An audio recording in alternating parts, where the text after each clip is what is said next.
there's a fundamental difference between, kind of open source models and open source software.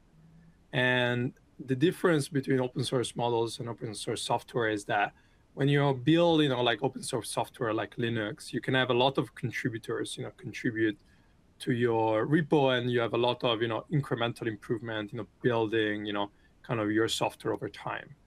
When you have these very large models, there is not really kind of, the same way where a lot of people can contribute, because, runs are very discrete, they're very expensive. You have to make sure, everything that's going in. And so I think, it's a bit of a different kind of, and this is, I think, kind of why, we're not seeing, why we're seeing a lot of, open source, kind of models, for example, in the LLM space.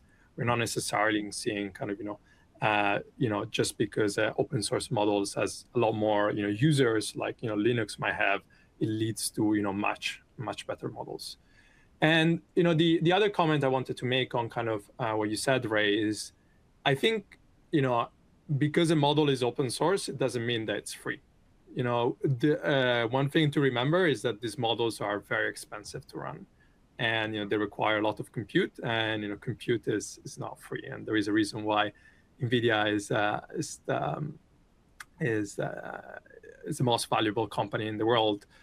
And so I think there is definitely going to be potentially a case where kind of the best and cheapest model for everybody to use will not be open source. I don't think that's a given.